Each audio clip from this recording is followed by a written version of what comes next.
이날은 인공수정 1차 피검사가 있는 날이었습니다. 아침 일찍 도착해서 피검사를 하고 저희는 이천 도자기 축제로 달려갔습니다. 병원에 오는 길에 남편이 찍어 놓은 블랙박스 영상인데 뒷좌석에 저렇게 고양이를 싣고 다니는 사람이 있더라고요. 너무 신기하죠? 병원 진료를 끝내고 저희는 이천 첨단 산업도시에 도착했습니다. 예스파크 주차장에 차를 대고 도자기 마을을 돌아다니기 시작했습니다.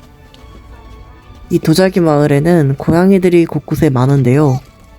길고양이들을 이렇게 찍는 분들이 많았고 고양이를 모티브로 하는 작가님 갤러리도 있었습니다. 제가 처음에 갔던 나 작가님 갤러리에는 고양이를 모티브로 한 핸드빌딩 작품들 위주로 전시가 되어 있었는데 이렇게 검은색, 하얀색 토킹통 같은 고양이 핸드빌딩 작품뿐만 아니고 액자, 의자 같은 작품들이 많이 전시가 되어 있었습니다. 축제 기간에 한해서 40% 할인도 하고 있었어요. 갔다 올래? 나 여기 앉아 있을게. 그때 병원에서 연락이 와서 HCG 수치가 4 정도 나왔다는 답변을 들었습니다. 월요일에 2차 피검사를 해서 화학적 유산일지 아니면 진짜 임신일지 확인해보자고 하셨습니다. 다만 수치가 너무 낮아서 자궁 외 임신 가능성도 있으니 주의하자고 하셨어요. 축제장 한복판에 있는 어떤 전시장에 들어가 보니 경력이 꽤 높으신 작가님들이 만들어 놓으신 도자기 작품들을 관람할 수 있었습니다. 이게 굉장히 특이한 스타일의 도자기도 있었고 일반적인 다랑아리도 볼 수 있었는데 그냥 단순히 전시만 해놓은 것이 아니고 중간중간에 작가님들이 오셔서 실제로 작품을 만드시는 과정도 관람을 할 수 있었어요. 다만 저희가 방문했을 시기에는 작가님들이 직접 작품을 만들고 계시진 않았습니다. 하지만 이렇게 도자기 작품들을 보면서 핸드빌딩만 하지 말고 물레도 꼭 해보자라는 그런 얘기를 서로 나누었어요.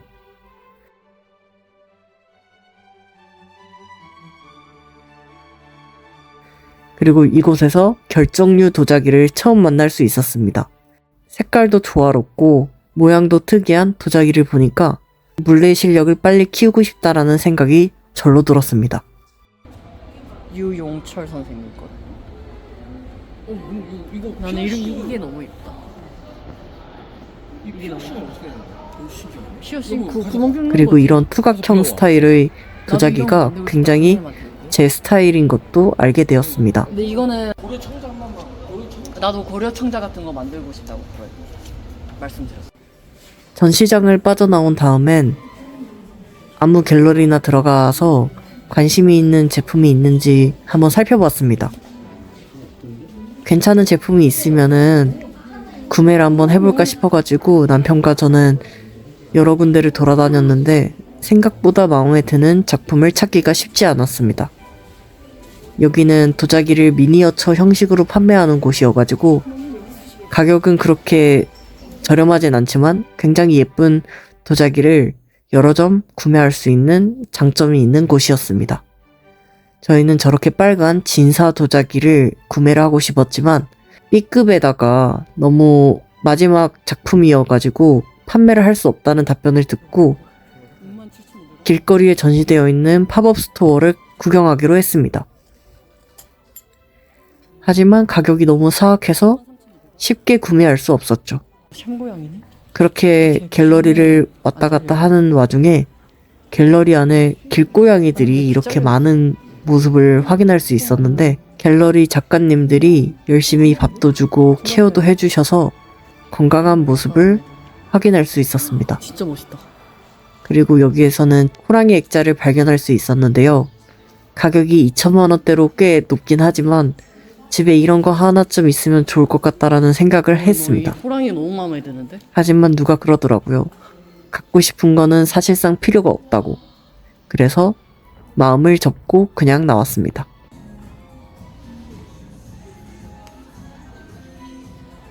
그리고 어디 가자 하다가 동영 세라믹스라고 저희 노예공방 선생님이 추천해주신 공방에 가보기로 했습니다. 가는 길에는 저렇게 풀숲이 우거진 하천이 있었는데 비가 안 오다 보니까 외가리가 저렇게 걸어다니고 있었습니다. 아쉽게도 주말이어서 문을 열지 않았더라고요. 바로 옆에 있는 갤러리에 가서 작품을 구경하기로 했습니다. 이 갤러리는 작년 겨울에 저희 부부가 한번 와본 적이 있는 갤러리인데요. 그때 당시에는 문을 열지 않아서 안에 못 들어왔지만 이날은 안을 구경할 수 있었습니다. 여기서 밥을 먹는 거 같은데? 응, 고양이들은 여기. 이 시간 맞춰가지고 이렇게 울려서 밥을 그래. 주는 건가? 그래, 이런 거 다 판다니까. 그리고 바깥에서 꽃 구경을 좀 하다가 보라색도 작년에 한번 또 갔었던 진사도자기를 판매하는 갤러리에 들어가기로 했습니다. 진사도자기는 이렇게 빨갛고 하얀 유약이 덮여져 있는 도자기를 의미하는데요. 고온 가마에 구웠기 때문에 이렇게 빨간 유약이 완성될 수 있다고 합니다. 그치. 50만 원. 남편과 저는 진사도자기에 관심이 많아서 한번 만들어 보고 싶었지만 도예공방 선생님한테 물어보니까 일반 전기 가마에서는 만들기가 어렵다고 하시더라고요. 아니, 불가능하죠. 그래서 저희는 도자기를 구경만 하다가 다른 갤러리도 왔다 갔다 했습니다.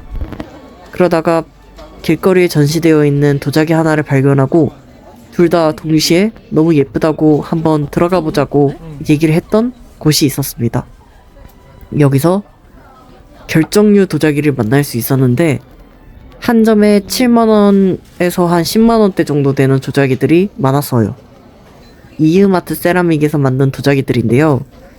이날은 하얀 도자기와 이렇게 주황색 도자기 2점을 구매를 하게 되었습니다. 2점을 구매하면 2만원 할인을 해준다고 하셔가지고 구매를 했습니다. 그리고 이제 가기 전에 양조장에서 만든 막걸리 3병을 구매를 했습니다. 하나로마트 밑에 있는 그늘에서 잠시 쉬어주다가 저기 뒤에 부스를 한번 찍어봤는데 사람들이 굉장히 많죠? 나가려고 하는데 나가자마자 바로 휴게소가 있어가지고 가기 전에 세차장을 한번 들렸습니다. 하부 세차 포함하면은 기본 세차가 10,000원 정도밖에 안 해서 현금 10,000원을 주고 세차장에 들어가기로 했습니다. 이날은 남편이 약간 세차에 익숙하지 않았는지 드라이브 모드를 뒤로 놓고 들어갈 뻔해서 돌진 사고가 일어날 뻔했어요. 다행히 옆에서 아저씨가 세심하게 지켜봐 주셔서 돌진 사고는 일어나진 않았지만 하마터면 간파 사고가 날 뻔했던 위험한 날이었습니다. 그래도 다행히 이렇게 주차를 잘 해서 세차를 안전하게 잘 진행을 했고 끝난 다음에는 아저씨가 수건으로 직접 차를 싹 닦아주었습니다. 그래서 저희는 나갈 필요가 없이 세차와 물 닦기를 동시에 진행할 수 있었어요. 비록 큰 얼룩은 지워지지는 않았지만 10,000원 치고는 꽤 괜찮은 서비스였습니다. 2,000에서 집으로 가는 길에 갑자기 냉면을 먹고 싶다는 생각이 들어서 청계산 입구에 있는 조선면옥을 갔습니다. 여기서도 고양이를 만났죠. 조선면옥은 원래 분당 율동공원에 있었던 냉면집인데 청계산 입구 바로 초입에 이전을 해서 처음 오게 되었습니다. 그래서 저는 물냉면을 시키고 남편은 비빔냉면을 시켜서 잘 먹었습니다. 함흥냉면 스타일이어가지고 약간 슴슴하면서 시큼한 식초가 잘 어울리는 그런 냉면이었습니다. 집에 와서는 아까 전에 구매한 결정류 도자기 2점을 수납함에 전시를 했는데 원래 밖으로 꺼내놓고 싶었지만 고양이들이 툭툭 치다 보면은 깨질 수가 있을 것 같아서 아쉽지만 이렇게 레고와 같이 전시를 해놓았습니다. 자, 문을 닫아보자. 그렇게 몇 시간 쉬다가 저희는 해누리라는 한정식 집에 도착했습니다. 이날은 남편의 생일이어서 시부모님과 함께 한정식 집에서 밥을 먹었고 여기는 계절밥상처럼 반찬이 무한 리필이고 뷔페식이어서 손님들이 굉장히 많이 방문하는 곳이었어요. 근데 생각보다 값에 비해서 양이 많다라는 느낌은 들진 않았는데 막상 먹다 보면은 배가 굉장히 부릅니다. 그리고 여기는 청국장이나 반찬들을 따로 판매를 했었습니다. 그래서 만약에 관심 있으신 분들은 반찬도 구매를 하실 수도 있습니다. 근데 다만 안 좋은 점은 책상이 너무 좁아서 밥을 먹기 힘들었어요. 밥을 먹은 후에는 꼭대기층에 있는 커피와 아이스크림을 픽업해서 먹었습니다. 시부모님이 남편한테 준 꽃인데 너무 예쁘죠? 하지만 꽃은 위험할 수 있기 때문에 신발장에 올려놓았습니다. 너무 있다. 이날은 제가 평소에 보고 싶었던 러닝맨을 유튜브로 보기로 했습니다. 평소에 회사를 다니다 보니까 여유가 없었는데 지금은 잠깐 연차를 내고 쉬고 있기 때문에 와, 저 주말에도 영화를 볼 체력이 좀 남아있더라고요. 러닝맨은 예쁘고 뿌띠뿌띠한 영화는 아니지만 그래도 볼만했습니다. 한 1시간 정도 영화를 보다 산책을 가보기로 했습니다. 저희 집 앞에는 이렇게 천이 있어가지고 산책하기가 굉장히 좋은데 이날은 날씨도 좋아서 걷기가 꽤 괜찮았습니다. 물 자체가 굉장히 맑은데요. 그러다 보니까 이렇게 커다란 물고기들도 천에서 굉장히 많이 삽니다. 물멍도 좀 때려주고요. 물고기들이 저렇게 돌틈 사이에 숨어가지고 흐르는 물을 몸으로 막아내고 있더라고요. 근데 물고기들이 너무 등을 훤히 드러내고 있어가지고 저런 오리나 외가리들한테 쉽게 잡아먹힐 것 같다라는 생각을 했어요. 아무튼 저희 천은 외가리도 많고 까치도 많고 오리도 많고 물고기도 굉장히 많습니다. 왜 그런지 모르겠지만 동물들도 좀 아껴줬으면 하는 그런 마음이 있습니다. 까마귀도 저렇게 천에서 혼자서 깍깍하면서 울더라고요. 산책을 끝내고 살살 걸어 올라왔습니다. 약 먹을 시간이 돼서 얼른 집에 갔고 프로기노바를 먹어주었습니다. 러닝맨을 다 받고 저녁을 뭘 먹을까 하다가 쭈꾸미 2인분을 시켜서 밥이랑 비벼 먹었습니다. 리코는 아주 잘 지내고 있고요. 예전보다 있을까요? 밖을 잘 나오는 것 같아요. 식사를 먹는 우주를 보고 있지. 우주가 밥 먹는 거를 지켜보고 있네요. 아유, 다 먹어라 다. 다음날 아침 저는 피 검사를 하러 병원에 왔습니다. 피 검사 결과는 HCG 0이라는 답변을 들었습니다. 비록 이번 인공수정 시술은 끝이 났지만 인공수정 2차를 할지 시험관 1차를 할지 결정을 해야 되는 순간이었어요. 아이고 입에 털 묻은 거 봐. 저희는 고민하다가 인공수정 2차를 해보자는 그런 결론을 냈습니다. 선생님과 상담을 해보니까 난포를 좀 키우는 주사를 맞으면 다음에는 가능성이 있다라는 답변을 들었습니다. 하지만 인공수정 자체가 자연 임신과 비슷한 확률이다 보니 그렇게 큰 기대는 하지는 않지만 있는데 그래도 2번 정도는 더 테스트를 해봐서 제 몸에 맞는 주사 용량과 약 용량을 한번 확인해보는 게 좋지 않을까라는 생각을 하긴 했습니다. 그리고 이날 저녁에는 강남 언주역에 약속이 있어가지고 에스컬레이터를 타고 이렇게 올라가고 있어요. 근데 언주역에 강남 차병원이 있더라고요. 심지어 강남차 여성병원이 언주역 바로 앞에 있었어요. 그래서 시간을 좀 내서 차병원 구경을 해보았습니다. 제가 알아보니까 차병원은 의사가 직접 초음파를 보진 않아서 서비스가 그렇게 좋다라는 얘기를 들었던 적은 없는 것 같아요. 하지만 데이터베이스가 많다 보니까 성공 확률이 높아졌겠죠? 하게 된다면? 저는 이렇게 언주역에서 일을 보고 집으로 와서 우주의 환대를 받고 저녁을 시켜 먹었습니다. 저녁은 순대, 김밥, 떡볶이 세트였어요. 남편이 전날 저녁에 시켜 먹었던 건데 저도 한번 먹어보고 싶더라고요. 고양이들은 저렇게 리클라이너 체어 위에서 잠을 잘 자고 있었고 리코도 침대 위에서 잠을 잘 잤는데 제가 다가가니까 도망가서 따뜻한 체온만 느낄 수 있었습니다. 하지만 이 검은색 고양이 인형에도 잘 맞는지 자세히 보면은 리코의 털들이 잔뜩 묻어 있어요. 그리고 점심은 라면을 먹었습니다.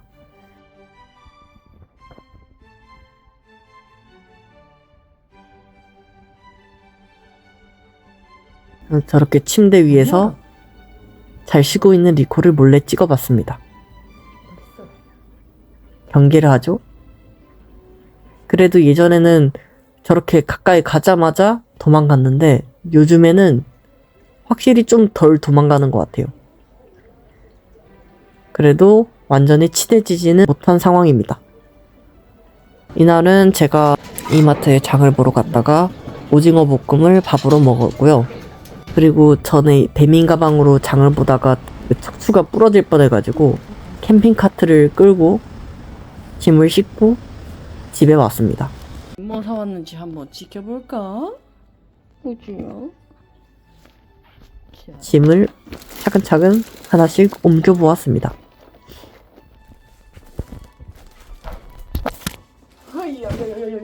이날은 마트에서 주방 매트를 하나 샀는데 자, 기존 거랑 디자인은 다르지만 사이즈가 똑같아서 잘 산 것 같아요. 살았고.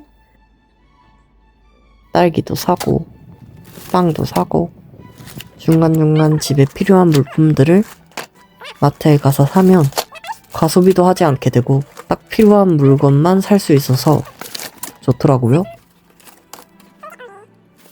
고양이들은 이렇게 아주 잘 지냅니다. 서로의 영역을 침범하지 않고 캣타워 먼저 쓰는 고양이한테 그냥 양보하는 그런 훈훈한 광경을 보여주고 있습니다. 이날은 우주가 귀를 너무 많이 긁어가지고 피부에 상처가 났더라고요. 그래서 사람이 쓰는 밴드를 붙여줬는데 금방 떨어졌어요. 그리고 이날은 조금 의아했던 게 리코의 발톱 자국이 우주 몸에 남아있어서 당장 리코의 발톱을 잘라야 되겠다고 생각했어요. 그래서 청소기를 좀 밀면서 침대 아래에 있는 리코를 좀 빼냈는데 저렇게 냉장고 틈 사이에 들어가서 숨어 있더라고요.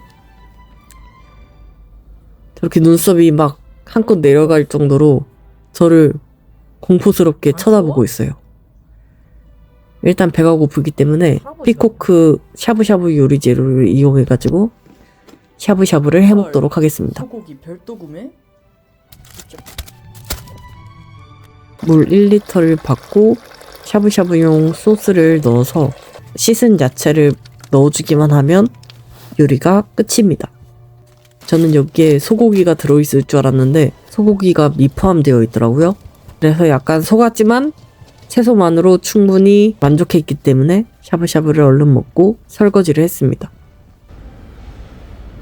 샤브샤브를 다 먹은 다음에 또 동네 앞에 있는 하천에 나왔는데 한번 가봐야지 싶었던 금곡공원 스포츠센터를 한번 가보았습니다.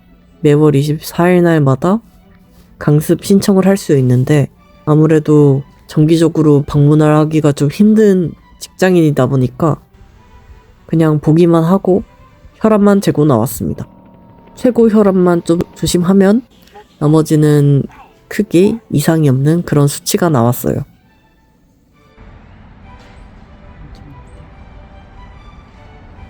갑자기 포토이즘을 와가지고 사진을 한 방 찍고 싶었습니다. 정서불안 김햄찌 프레임을 선택을 하고 사진을 그냥 찍었는데 아무래도 모자도 썼고 화장도 안 해가지고 대충 찍어보았습니다. 집에 오니까 고양이들이 저렇게 캣타워에서 자리를 잡고 있네요. 우주는 리코가 궁금한가 봐요. 저렇게 밥 먹는 모습 하나하나를 다 관찰합니다.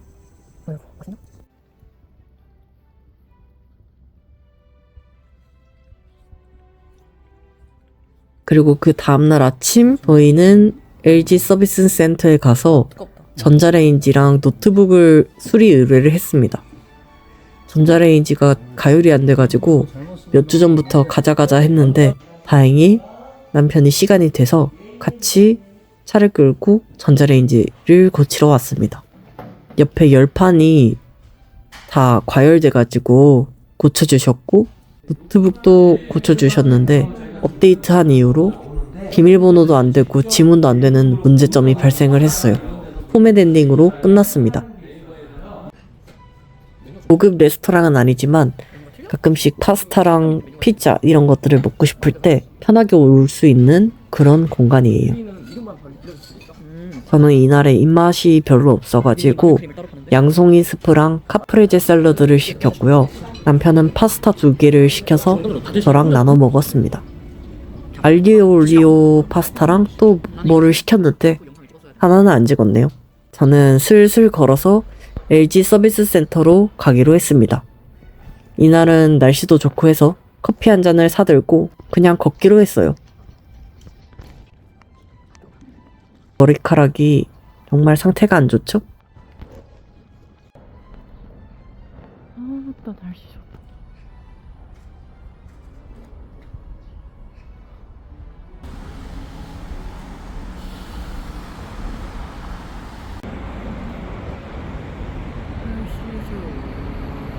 여기는 AK 플라자에 있는 팝업 스토어인데 패스룸이라고 하는 애완용품 점이더라고요.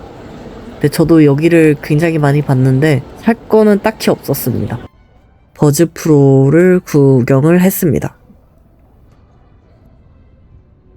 LG 서비스 센터에서 노트북을 픽업하고 건너편에 있는 무슨 고깃집이 있어가지고 찍어봤는데 저녁 한 끼에 85,000원 정도 코스 요리를 하는 오마카세 집이더라고요. 다음에 한번 가봐야 되겠습니다. 뭐하니 너 거기서?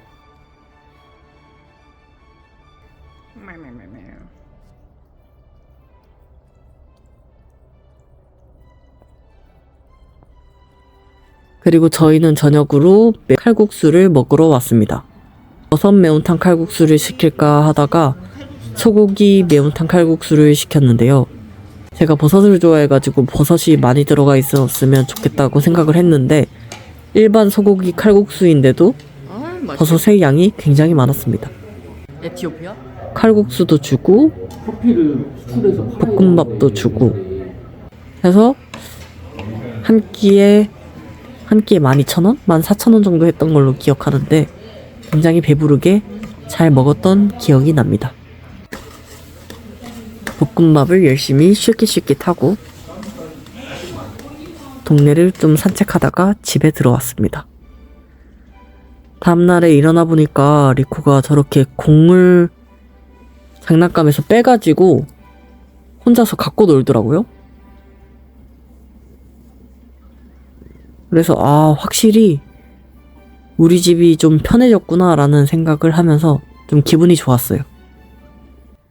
그리고 저렇게 집이 좀 편해졌으면 이제 슬슬 리코를 잡아도 되겠다는 생각을 했어요. 그래서 삼각형 캐리어를 펼치고 리코를 잡을 준비를 했습니다. 근데 리코가 계속 소파 밑에 들어가서 온 방 문을 다 닫고 소파를 한번 뒤집어 보기로 했습니다. 리코는 또 냉장고 옆에 숨었고 저기가 캣타워인 줄 알고 막 올라가네요. 일단 저렇게 해놓고 저는 미용실에 가기로 했습니다. 미용실은 판교에 있는 꼼나다비앙이라는 곳이었는데요. 이미지 메이킹 때문에 알게 된 곳인데 여기는 그냥 미용실만 하는 미용실 전문 샵이더라고요. 그래도 한번 가보자 싶어가지고 방문을 했습니다. 꼼나다비앙 판교점이 보였습니다. 이날은 예약을 했기 때문에 바로 입장해서 시술을 받을 수 있었고 시술을 하는 데는 4시간, 5시간 정도 걸렸습니다. 중간에 간식도 많이 주시고 음료도 많이 주셔가지고 배고프지 않게 시술을 받을 수 있었습니다. 원래는 빈티지 펌을 하려다가 일단은 회사 입사도 앞두고 있었기 때문에 그냥 C컬을 진행을 했습니다. 보더컷이라고 하긴 하는데 제가 보기에는 C컬 같아요. 네, 다음에는 빈티지 펌도 한번 해보고 싶어요. 그리고 이날은 제가 아트박스에서 보조 배터리를 하나 구매를 했는데 고속 충전도 잘 되고 배터리 충전량도 확인을 할 수 있어가지고 꽤 잘 쓰고 있는 보조 배터리입니다. 스텝박스를 구매했는데요.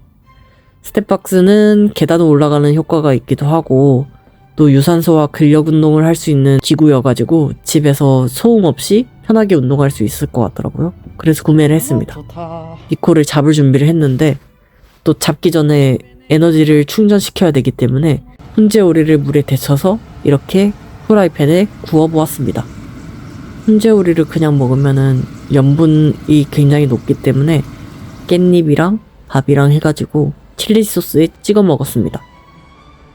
이날은 리코를 잡으려고 많이 노력을 했는데 리코는 저렇게 냉장고 위에 올라가기도 하고 침대 옆에 블루투스 스피커 아래에서 몸을 숨기기도 했습니다. 그리고 냉장고 위에 수납함에 올라와서 난 너에게 절대 잡히지 않을 거다라는 의지를 보여주었어요. 아, 미치겠다 쟤. 우주는 그것도 모른 채 제 무릎 위에 앉아가지고 골골대면서 잠을 잤습니다. 그렇게 저희는 리코를 잡는데 실패하고 새벽에 CCTV를 돌려봤는데 다행히 우주랑 투닥투닥대면서 잘 돌아다니더라고요. 사실 이때 리코가 너무 무서워가지고 창틀에 오줌을 쌌는데 오줌도 싸고 또 뛰면서 똥도 싸고 막 그래가지고 우리랑 그나마 가까워졌던 거가 다시 엄청 멀어지지 않을까 걱정했는데 생각보다 저희랑도 평소처럼 경계는 하지만 가까이 잘 오고 우주랑도 이렇게 투닥투닥대면서 그렇게 나락으로 가지 않았던 것 같습니다. 저희의 관계가. 그리고 저는 인공수정 2차를 시작하기 위해서 상담을 받으러 병원에 갔습니다. 머리를 한 지 이제 이틀째밖에 안 됐는데 자다 일어나니까 머리가 다 떡이 져버렸어요. 이날은 남포를 키우는 주사를 처방받아가지고 주사 맞는 일정이랑 약 먹는 일정을 병원에서 설명을 듣고 복용 가기로 했습니다.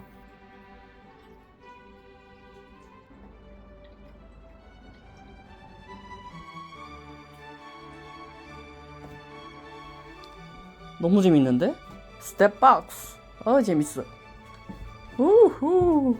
재밌다. 그리고 심심할 때마다 이렇게 스텝박스를 해주는데 10분에서 15분만 해도 머리에서 막 땀이 막 나면서 재밌더라고요. 아무런 그런 가이드 없이 그냥 막 올라갔다 내려갔다가 하는데 재밌습니다. 리코는 지가 사람인 줄 알고 저렇게 리클라이너 체어 위에서 팔을 쭉 뻗고 걱정했던 거와 다르게 우주가 생각보다 세가지고 리코한테 안 긁혀요. 그리고 생각보다 리코한테 그렇게 쫄지도 않아가지고 중간중간에 저한테 와가지고 꾹꾹이도 하면서 잘 쉬어줍니다. 리코는 제 근처에 잘 오는데 너무 관계가 나락으로 가지 않도록 당분간은 발톱깎기를 좀 보류를 하고 이렇게 좀 가까워지는 연습을 해줘야 될 것 같습니다.